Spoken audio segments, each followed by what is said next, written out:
Welcome back. As we said at the top of the show, former President Trump is now making his legal issues a key campaign issue. And Mr. Trump wasted no time after being formally charged to call for support from his allies in Congress. He posted on his social media account this morning, Republicans in Congress should defund the Department of Justice and FBI until they come to their senses. That's a quote. The post also accuses Democrats of using law enforcement to interfere with elections.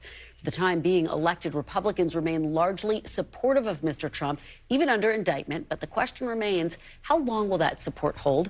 Joining me now on set is NPR White House correspondent Tamara Keith, Democratic pollster and NBC News political analyst Cornell Belcher, and Republican strategist Doug Heye. Thank you so much to all of you for being here. I'm sure you are operating on very little sleep after a very long day yesterday. Tam, I want to start with you and this extraordinary moment in time where you are seeing Republicans, those who support former President Trump, those who are opposed to him, those who want to run against him, essentially attacking this indictment, saying it's not fair. Politically speaking, how much does that embolden him? Well, they are where Republican voters are. They are channeling the Republican base when they say that. What will be more interesting is if there are additional indictments, if these other investigations come to fruition, will these same Republicans who don't like Trump defend him again, or do they think that this particular case is uniquely challenging and not that credible? Doug, what do you make of that? Because based on some of the conversations I've been having, Tam's exactly right. What his rivals are watching for is, will there be more indictments? Because that will allow them to say, this guy's got a lot of baggage, whatever you think of his legal challenges. Yeah, and Yogi Berra used to say, when you get to a fork in the road, you take it. With Republicans, when it comes to Donald Trump, it's when you get to a fork in the road, do you take it? And they'll have opportunities, presumably, with Georgia and with the Department of Justice to take that opportunity to distance themselves from Trump, or if you're running against him, to really go after him, whether it's forcefully go after him and say he's unfit, or to just say he's got too much drama, which DeSantis is sort of doing at this point, and we need to move on. But we just don't know how fervently they'll do it. And then the other unknown part of this is, what do Republican primary voters think of that tactic as well? Yeah. Cornell, weigh in here, because Democrats have been pretty muted in their response. Few people have celebrated this news. And I think part of that is because of the legal analysis that we are getting, that this is an untested legal theory. Real talk here, how much concern is there that this indictment might not hold up? I actually don't care if the indictment holds up or not. Look, and this is not, and everyone at this table knows this is not the last indictment. I mean, let's just be clear about that. I think what's problematic for the Republicans is, look at the last 24 hours. They've been talking about Donald Trump. He sucked all the oxygen. I'm not even partisan here. He sucked all the oxygen out, right? If you're thinking about, if you're Mitch McConnell, you're thinking about, I need to take back the Senate. And Donald Trump is front and center for the next year or 2 years.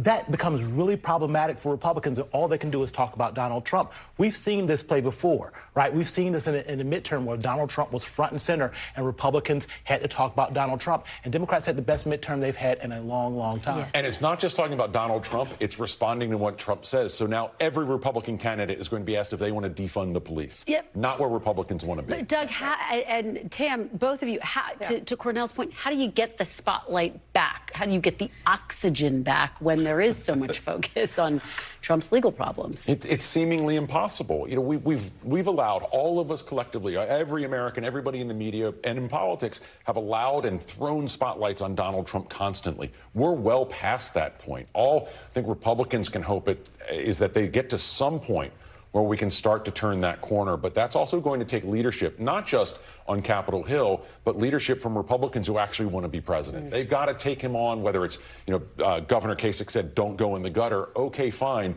But you've got to have some separation somehow. Tam. Yeah, the path of least resistance is just for Donald Trump to suck all the oxygen out of the room and get all the attention, because that's what everyone has done for years. And it is the easy path for Republicans, is to just allow the Trump show to go on unabated. Yeah, I want to play something that Ronna McDaniel had to say in response to the indictment and get your reaction. This is a politically motivated persecution against President Trump, and our base is very energized and angry by seeing this political persecution, not just of him, but of Republicans across the spectrum. We saw this last year with parents going to school board meetings being labeled domestic terrorists. Right now, the greatest crime in America is to be a Republican. Doug, what's your reaction to that and to the point about what makes it risky to sort of detract from going after this indictment is that you might alienate parts of Trump's base? You just kind of heard Ronna McDaniel emphasize that. Yeah, look, politicians and committee chairs are politicians. They'll tell you what they want you to hear. So we heard the word persecution twice. We heard it was political. A lot of people believe it's political. Persecution is something that's really going to rally this base. It's part of why we've seen the Trump campaign being able to raise so much money so quickly. But it also comes at a real cost. That means that if you go down that line, as Republicans have for so long, you're going to have to answer to defund the police and other things like this. Part of the problem is, look, I mean, I think CNN just put out a poll that showed 6% of Americans approve of the indictment. They don't see it that way, including 6% of independents. So the problem is with the middle swath of Americans, they don't see this as persecution. And I'm sorry, I don't see the criminal justice system being unfair to rich white guys all the time. Guys, I know it's still early in this process, but I do want to ask you about the election results of last night, because there were some very interesting tea leaves, I think, for 2024 in Wisconsin. Tam, the candidate for the Supreme Court there, who was more liberal, more left-leaning, won. And didn't just win, won by double digits. How significant is this victory? What's the message, particularly on the issue of abortion? Right. So Janet Protasewicz was very open about the fact, even though she's running for a nonpartisan judicial position, she was very open about the fact that she believes in abortion rights, that a vote for her would be a vote to put, change the balance of power on the Wisconsin Supreme Court and change that balance in favor of abortion rights. And this was a very live issue for voters in Wisconsin. I was there last week, an extremely live issue, because there was a trigger law, an 1849 trigger law that went into effect, making abortion illegal after Roe was overturned. And, I was on UW campus, so admittedly a liberal bunch, but every student I talked to who was coming out of their polling place there on campus voting early because they knew it mattered, every one of them talked about abortion. Is that male and female? Male and female, yes. And I was surprised. The boys brought it up first. Really? Yeah. Doug, given that, Men. Are alarm bells going off? I mean, Wisconsin, obviously we know what happened in Kansas, the turnout that happened in Kansas.